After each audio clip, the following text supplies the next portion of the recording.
হরে কৃষ্ণ। আজ পবিত্র জয়া বা ভৈমী একাদশী।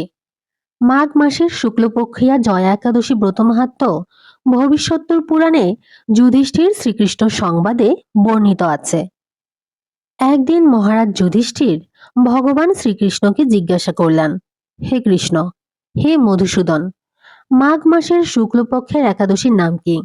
এই ব্রতের মাহাত্ম্য কি? ব্রত পালনের বিধি বা কি? এবং পূজ্য দেবতা কে, সেই বিষয়ে আমাকে সবিশেষ বর্ণনা করুন। যুধিষ্ঠির মহারাজের জানার ব্যাকুলতা দেখে ভগবান শ্রীকৃষ্ণ প্রসন্ন চিত্তে বলতে লাগলেন, হে মহারাজ, মাঘ মাসের শুক্লপক্ষের একাদশী জয়া নামে প্রসিদ্ধ ও পাপ বিনাশিনী, সর্বশ্রেষ্ঠা, পবিত্রা, সর্বকাম ও মুক্তি প্রদায়িনী। এই ব্রতের ফলে মানুষ কখনো প্রেতত্ব প্রাপ্তি হয় না। এক সময় স্বর্গলোকে ইন্দ্রের রাজত্বকালে অন্যান্য দেবতারাও বেশ সুখী ছিলেন। তারা পারিজাত পুষ্প শোভিত নন্দনকাননে অপ্সরাদের সাথে বিহার করতেন। একদিন 50 কোটি অপ্সরা নায়ক দেবরাজ ইন্দ্রের স্বেচ্ছায় আনন্দ ভরে তাদের নৃত্য করতে বললেন। নৃত্যের সাথে গন্ধর্বগণ গান করতে লাগলেন। পুষ্পদত্ত, চিত্রসেন প্রভৃতি প্রধান প্রধান গন্ধর্বেরাও সেখানে উপস্থিত ছিলেন। চিত্রসেনের পত্নীর নাম মালিনী। পুষ্পবন্তী নামে তাদের এক কন্যা ছিল।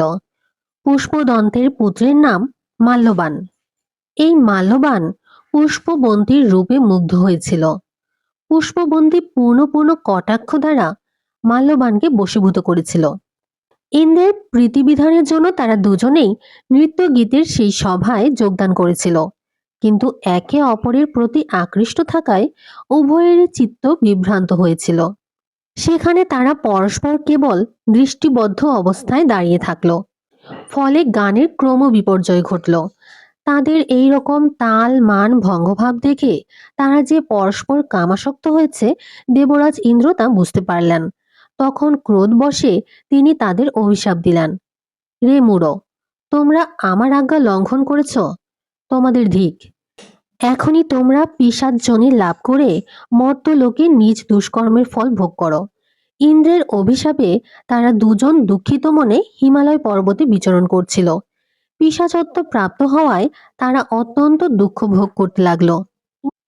ইন্দ্রের অভিশাপে তারা দুজন দুঃখিত মনে হিমালয় পর্বতে বিচরণ করছিল। পিশাচত্ব প্রাপ্ত হওয়ায় তারা অত্যন্ত দুঃখ ভোগ করতে লাগলো। হিমালয়ে প্রচন্ড শীতে কাতর হয়ে নিজেদের পূর্ব পরিচয় বিস্মৃত হলো। এইভাবে অতি কষ্টে সেখানে দিন যাপন করতে লাগলো। একদিন পিশাচ নিজ পত্নী পিশাচীকে বলল, সামান্য মাত্র পাপ করিনি, অথচ নরক যন্ত্রণার মতো পিশাচত্ব প্রাপ্ত হয়েছে। অতএব এখন থেকে আর কখনো কোনো পাপ কর্ম করব না।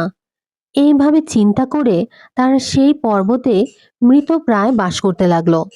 মাল্যবান ও পুষ্পবন্তীর পূর্ব কোনো পুণ্যবশত সেই সময় মাঘী শুক্লপক্ষিয়া জয়া একাদশী তিথি উপস্থিত হলো। তারা একটি অশ্বত্থ বৃক্ষতলে নিরাহারে নির্জল অবস্থায় দিবানিশি যাপন করল। শীতের প্রকোপে অনিদ্রায় রাত্রি অতিবাহিত হলো। পরদিন সূর্যোদয়ে দ্বাদশী তিথি উপস্থিত হলো। জয়া একাদশীর দিন অনাহার ও রাত্রি জাগরণে তাদের ভক্তির অনুষ্ঠান পালিত হলো। এই ব্রত পালনের ফলে ভগবান বিষ্ণুর কৃপায় তাদের পিশাচত্ব দূর হলো। তারা দুজনেই তাদের পূর্ব রূপ ফিরে পেলেন। তারপর তারা স্বর্গে ফিরে গেল। দেবরাজ তাদেরকে দেখে অত্যন্ত আশ্চর্য হলেন। তিনি জিজ্ঞাসা করলেন, কোন পুণ্য ফলে তোমাদের পিশাচত্ব দূর হলো? আমার অভিশাপ থেকে কে তোমাদের মুক্ত করল? মাল্যবান বললেন, হে প্রভু, ভগবান বাসুদেবের কৃপায় জয়া একাদশী ব্রতের পূর্ণ প্রভাবে আমাদের পিশাচত্ব দূর হয়েছে। তাদের কথা শুনে দেবরাজ ইন্দ্র বললেন, হে মাল্যবান, তোমরা এখন থেকে আবার অমৃত পান করো। একাদশী ব্রতে যারা আসক্ত এবং যারা কৃষ্ণ ভক্তিপরায়ণ তারা আমাদেরও পূজ্য বলে জানবে। এই দেবলোকে তুমি পুষ্পবন্তীর সাথে সুখে বাস করো। হে মহারাজ, এই জয়া একাদশী ব্রত ব্রহ্মহত্যা জনিত পাপকেও বিনাশ করে এই ব্রত পালনে সমস্ত প্রকার দানের ফল লাভ হয়। সকল যজ্ঞ ও তীর্থের পূর্ণফল এই একাদশী প্রভাবে আপনা হতেই লাভ হয়।